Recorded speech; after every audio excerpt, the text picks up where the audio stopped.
All right. Welcome, Mikhail. Is that the way I pronounce your name, or is that the right Ukrainian pronunciation? Almost. So my full name is Mykhailo. Mykhailo. That's correct. Yeah, Yeah, that's the original Ukrainian pronunciation, is it? indeed, Okay. we use different alphabets, right? So certain sounds are very different from the way you pronounce names in the Netherlands or some of the Western European cultures. Exactly. That's so true. That's so true. Yeah. So, all right. Mykhailo, I'm not very sure if I can pronounce it correctly. Nevertheless, welcome to this conversation with me, Satarupa. And I really would want to thank you from the bottom of my heart for joining today. I really know that what you are undergoing at the moment, but I'm still really very thankful to you for talking to me and opening your heart out. It's a fascinating thing that you're doing at the moment with your crowdfunding. I really hope that more and more people come and join hands with you, but we will get into those details as we proceed through the interview. But for now, I would want to ask you to please introduce yourself, talk a little bit about yourself, tell us your story, how it all began from Ukraine and how you actually came to the Netherlands. Yeah, sure, thanks. Indeed, I think bringing awareness, to the entire situation and bringing, a bit more personal story. I think that would that hopefully will help, to the readers as well. Mm-hmm. So let me introduce myself. So my name is Mykhailo Momot. I'm 29 years old, and I'm Ukrainian. I was raised and born in the city called Kharkiv. Probably a lot of readers have seen it, some of the recent news articles. It's a city that's second largest city in Ukraine. It's famous for its universities. It has 3 Nobel Prize winners. It has number of industrial, different factories, different aerospace companies, and I was studying there, and till I was living there till I was basically 21 years old. I really like the city. It's really, I think, nice and awesome. Actually, I think for the Dutch readers, it will be quite familiar because in 2012, when Ukraine and Poland were hosting Euro 2012, Mm-hmm. Netherlands played all the three games in Kharkiv, and I think maybe around 50,000 of Dutch people came and they're supporting Netherlands and were really enjoying and having a good time in the city. Mm-hmm. So I think also a number of readers know it personally. And indeed, so basically when I was 21, I was exploring different ways, what I should do after with my career, and the decision I took was to go abroad. So I did my master's degree in Antwerp in Belgium at the Antwerp Management School, where I studied global supply chain management. Mm-hmm. Right after, I was indeed in contact with this company called 3M in Brussels, and they wanted to hire me, Mm-hmm. and I worked for them for 2.5 years. Working there, continuous improvement, business transformation department. Mm-hmm. And afterwards, at some point of time, Accenture Netherlands contacted me, Uh-huh. asking if I would consider moving to the Netherlands, if I would be, ready to make a next step in my career. And Amsterdam was always one of the cities, I really adored. I really think that it's a special, very beautiful, very energetic city. And to be honest, I really didn't have a doubt, and I just said yes, and I moved here. True. So now I live in Amsterdam for 5 years, still working with Accenture. I'm a functional manager there. Okay. Strategy practice. Oh, very interesting. So what is happening at the moment? I mean, when the war broke, you came to know about it, and tell us a little bit about how you started all this crowdfunding thing. Yeah, sure. Thanks. Actually, the mood of people was really changing from from day to day. So the first day when I heard about the war, I was actually still on my vacation in Mexico, and I was just I was amazed, and I couldn't believe in it. Everybody was like in the denial phase. I didn't sleep, almost for 2 nights. Just constantly checking the news, checking, like how far Russia advances, how united and how responsive Ukrainian army and Ukrainian volunteers are. So that was, I think, really the first days. But then at some point, I was going to the protest and I was looking, seeing so much energy in people, and I thought, okay, I mean, it's of course really important to keep yourself, updated to the news. But I think we need to use this energy, from the people, from this buzz, between the media, and basically it's important to direct it in the right way. So I thought, okay, I contacted some of the volunteers, some of the doctors back home in Kharkiv. I asked, so what are your urgent needs right now? They told me, okay, they're really missing some tourniquets, medical equipment, bandages, some of the medicine. Can you supply it as soon as possible? And from that point, I said, okay, I just have to really create a campaign, get some money, and ship it as fast as possible. Such organization as Red Cross, or United Nations, I think it's great, and I think it's good that people support them, or GIVER 666, so to say as well. Yeah. But those organizations are still rather slow, if you compare it, right? They're still rather big, and we have some probably approval processes, like how to purchase and how to ship it. In this way, we managed to collect money in 5 days. We purchased it and we sent it straight to Poland, and actually goods are going to deliver either today or tomorrow already in Kharkiv, which is, I think, extremely short cycle, considering that, you needed to gather money and ship it to the country that's in war. Right. Yeah. So you started this campaign somewhere in Amsterdam after you came back to Amsterdam, or you did it from Mexico itself? No. I started already in Amsterdam. Okay. I tested it, with some of the friends who also did my company, with my employer, Accenture, and they were really supporting, of this idea, of this initiative. They also mentioned that from Accenture Foundation, they will double the donations that they received. So for me it was really a no-brainer to go this way, because I think that's really the most. Right. And have you been able to send few things back in Ukraine already? Yeah, no, definitely. So that's what I was saying, that the first goods will be received either today or tomorrow already. Okay. All right. Oh, that's really nice. Okay. Interesting. When was the last time you were in Ukraine? I was there in October, November. I came for as in last year. Yeah, exactly. Wow. Okay. And did you feel any tension? Because you said, I remember that your parents were already thinking of shifting out of Ukraine and settling somewhere in Canada or somewhere in Europe, right? So did you already feel any tension then, back in October, November? No. So maybe just a remark. No, my parents were not thinking of moving anywhere. Okay.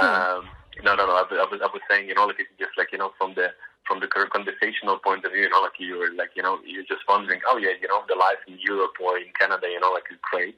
And you're kind of, in a way, you're dreaming about it. But now you have an opportunity to go to one of those countries, but people will still want to stay in Ukraine. True. True. It was slightly different.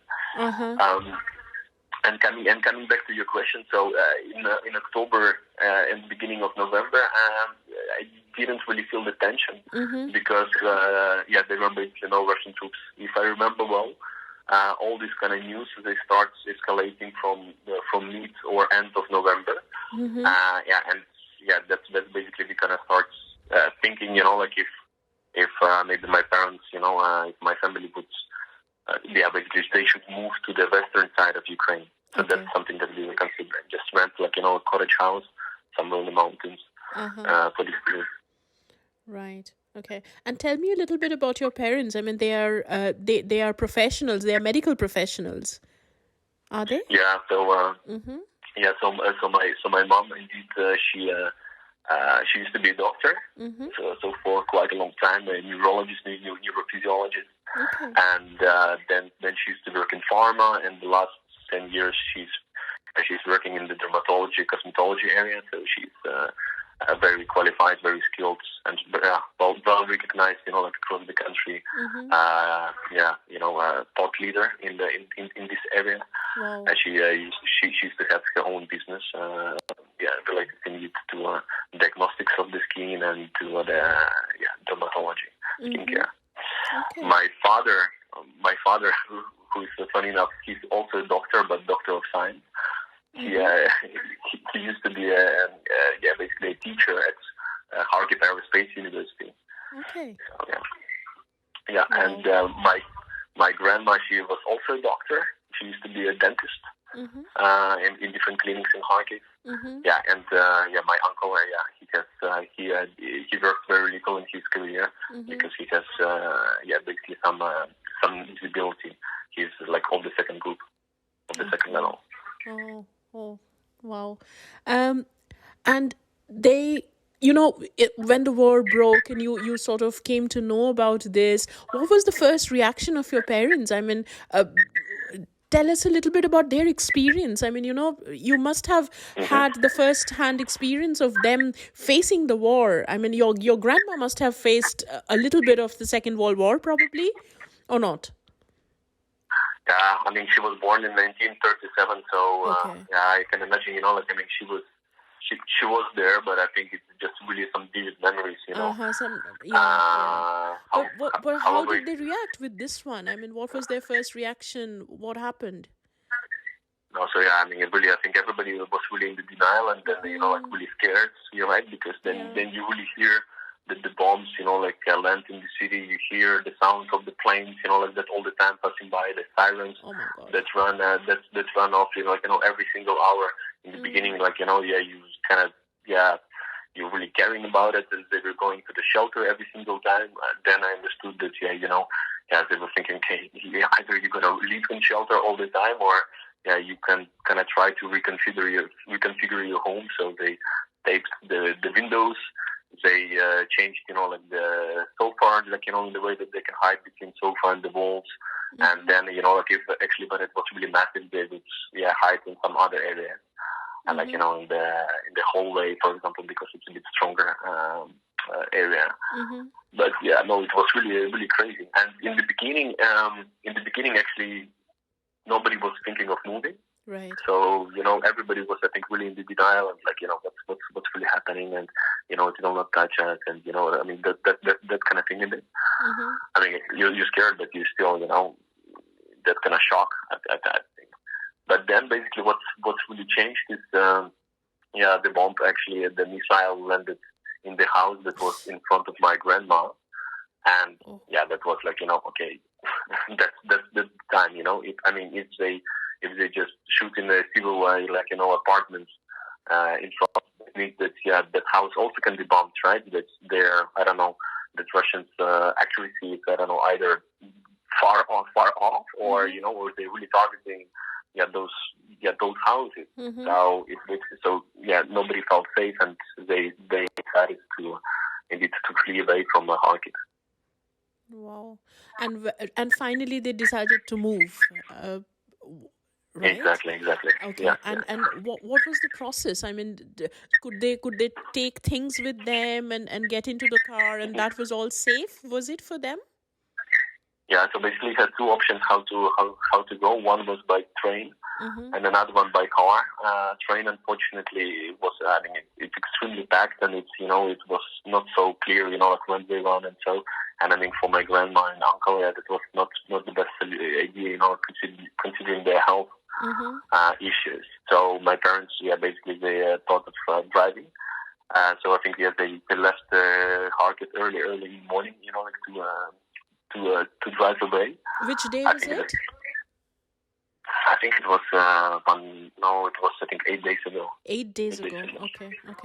Yeah, last Wednesday. And basically then over the one week they were trying to cross the border, cross Ukraine. And what was the distance they had to travel in that 10 days?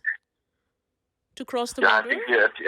I think they had to travel something like 1,400 kilometers. 1,400 kilometers. Okay. Yeah. Okay. Mm-hmm. Yeah.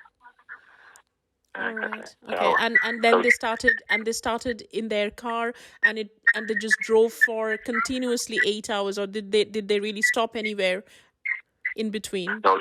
Yeah, the thing is that you cannot stop, like for the toilet or something. It's just really like, maybe you did like, one stop per day, but for the rest, you're really driving non-stop. Like they would start at 6. They would start at 6 a.m. Like or 7 a.m. and then they would stop by 4 or 5 p.m. Wow. And they just because at 6 p.m. in Ukraine you have curfew, so you either need to be inside, or if you're outside, you're gonna sleep like somewhere in the field. So they were trying really to plan it that way that they can basically be somewhere in one of the villages in one of the cities by 4 or 5 p.m. and then find a shelter, find a hotel. Right, and it's extremely cold in Ukraine at the moment, isn't it? Yeah, it's changing. I think the first week was rather something like 0 degrees, but I think the second week was. But I think the second week was quite cold. It was, I think, -5, -10. Oh my God. So getting out of the car was almost like difficult in the middle of the night in -5, right? It can be very difficult. Yeah. Yeah, of course. And then, of course, don't forget that, everywhere in Ukraine you have challenges getting the fuel, right? So exactly. Even like such a basic thing, that we take for granted, but there you need to queue, like for hours, hoping that, there would be some fuel. Yeah. And you're then trying to save, like everywhere that you can. Exactly. And what about the food and everything? Did they have enough in the car, or did they have to buy it from outside? No, so I think it probably was both. Huh? I don't know about every single meal that you're taking, but I know that it was both. I know that there were a lot of blog posts and a lot of volunteers that's helping throughout Ukraine. Okay. It's like those kind of blog posts, like they check your documents, but then there would be also somebody who would be helping you, providing some aid. Okay. And how was crossing the border and coming to Poland? You said that they did yesterday evening, right? Which was, I think, the 9th of March. So almost 8-9 days of travel and then crossing the border and coming to Poland. Do they feel safe now? How was the travel so far? Yeah, so of course, there was some traffic jam to get there, so I think it took them a lot of time crossing it. But I think for the rest, I think they're quite. I think they're quite happy that they are safe, and they can. I think Polish government gave them a accommodation to stay. Okay. The hotel for the first night, so that was also really nice. But the thing is, it's maybe a bit more mental. I think that you just cross the border and you hope that it's going to be different. Yeah. However, I think still in the back of your mind, you flee from your home, right? So. True. Your entire history, all your memories are left behind. Yeah, definitely. By that. And you never know whether you can ever return to your home country. That's the question that keeps on lurking in your mind every time. And so now basically they're thinking, okay, where they should go. So I would like to bring them, of course, to the Netherlands, right? Because I live here. Yeah. At the same time, it's basically like he puts it above peace, above people's lives, right. And he's trying to pursue it because really besides him, like adding his name in the Russian history books as a person who unified, Russian Empire or USSR, you can call it, whatever you want. But besides that, I don't think that there is any single rational reason why would you do that. True. Right? Just showing, to the world where they stand. But now he's, I think, I don't know if he's really, if he's scared or if he's getting the full information as it gets. But I'm just a bit afraid that, that this ego, it's going to bring him somewhere further and they're going to be using even more dangerous, more lethal, missiles, weapons, exactly. that will destroy even more cities and kill more people. Yeah, exactly. Exactly. That's the fear we all have, and especially with the oil prices soaring, with things are so expensive these days now, especially after this war has broke.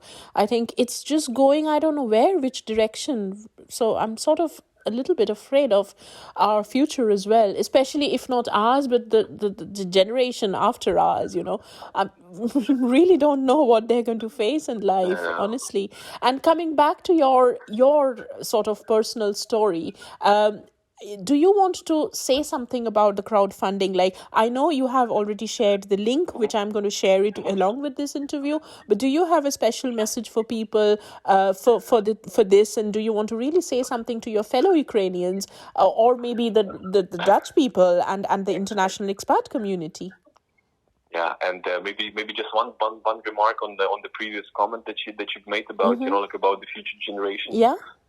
So unfortunately, there was the First World War, there was the Second World War. We thought, that we have it covered, right? So we have the United Nations, right? We have the NATO. But I think, unfortunately, right now, what we see is that the international community is being very shy, very modest, with, I think, instruments, sanctions, and military support that it's giving. And something that was, that NATO, for example, was doing in Syria or Balkans, closing the sky.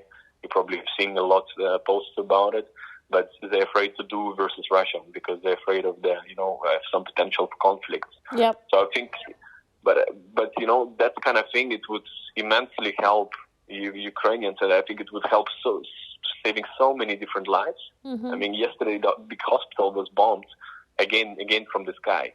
I think, in each of the city, I think there are some protests right now, right, happening on some days. I would suggest to get in touch, like with local friends, like from Ukraine or somebody else who's a bit more activist. Go to the streets, like support people, bring awareness again, right, and then. Of course, there are some collection points, right, where people collect clothing or medicine or, like some other things, or some of the crowdfunding. And I run crowdfunding, right, so as I mentioned earlier, right, I'm in touch with local volunteers, doctors, and constantly checking, what are the current needs, what are the urgencies. And ordering, and shipping as fast as possible so then, people can make a use of it, So I mean, I would invite really everyone to join our campaign. So we're gonna start the second round right now, where we will ship the second largest delivery of the humanitarian aid. So we're checking right now what it would consist of. Would it be again medical equipment, or would we focus a bit more on the power generators or water filters? I mean, we still need to confirm. But yeah, I would invite everyone to check it out. And on my Instagram, I'm giving daily updates, more or less, like on what we are procuring, where the goods are. With all full cost, transparency.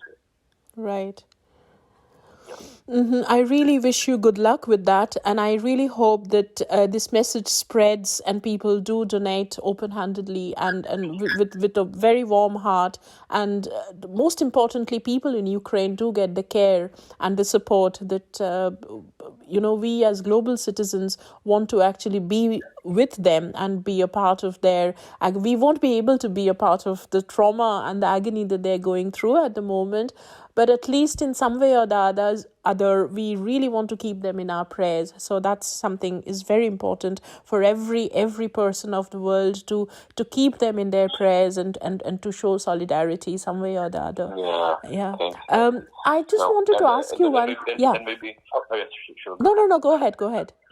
Yeah, I just wanted to say one thing. I think even 1 year ago, there were a lot of opinions, like that Europe is divided, right? So you have nationalists, you have people, like going, like on different topics, even, things about high-income countries, low-income countries, I mean, I think right now I'm so happy to see that Europe is really united. Right. I really hope that, this really unfortunate situation is also going to give Europe, like another chance to really, to be together the way it is at the moment, yeah.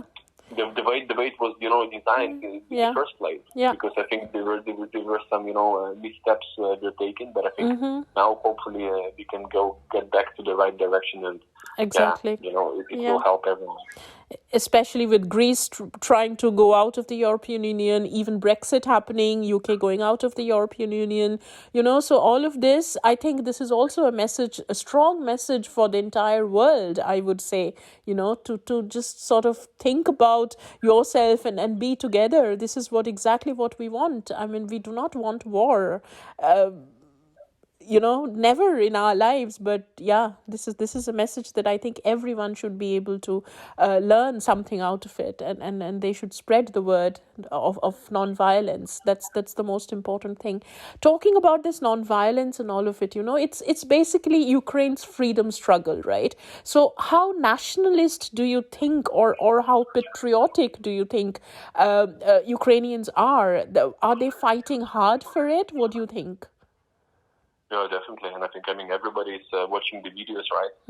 Where it's really like people become really fearless. What I'm watching, I'm really being surprised, of what people are doing. But I think this is the fight for the freedom, right? Exactly. This is the most basic needs, right? That's needed in life: security and freedom. Mm-hmm. And no, I really cannot say anything. I think really big. Applause and Yeah. to all the Ukrainians that are being out there in this difficult time. Exactly. And the last question probably to you before I end this interview. You have left your childhood in Ukraine. Your probably your childhood is gone under the debris right now, right? What is your personal feeling? The fact that you keep on saying that probably you won't be able to ever go back to Ukraine again. What do you as a 29-year-old guy think about your childhood, and what is the feeling that you're having at the moment? What is it that you feel now? Do you miss Ukraine? How much do you miss Ukraine, if you do? And of course I'm sure you do, but tell us a little bit about what you're feeling at the moment. No, I really would like to come back to Ukraine. I don't think I was saying that I would never come back. No, I mean, in the very first chances when I think things go back to normal, and they will go back, to the peaceful situation where Ukraine is being independent, sovereign country. Yeah. I have no doubt about it. Now, I really would like to come back. Let's say range, would really depend from just visiting and spending some time, and doing some minor, kind of support helps, where I can to actually considering moving back. That's also something that's on my mind. Okay. And also to be honest, I think me and also I think a lot of other people that are being right now abroad, all the men, I'm also having this thought about if there would be a need, if there would be really an urgency, would I go back? And that's that type of Wow. thought that's also still coming to my mind now and then. Wow, that just gives me goosebumps.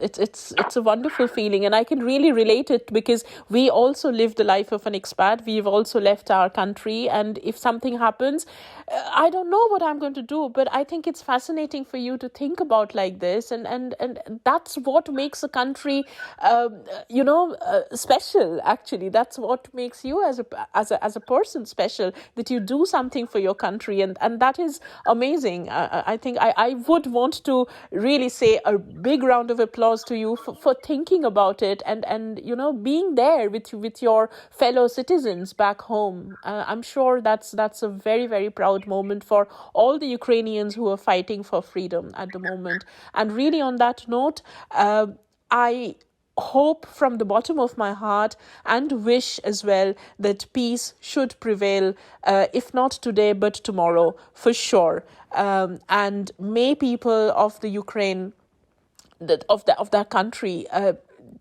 they just have peace in no time, and people just be safe. That's it.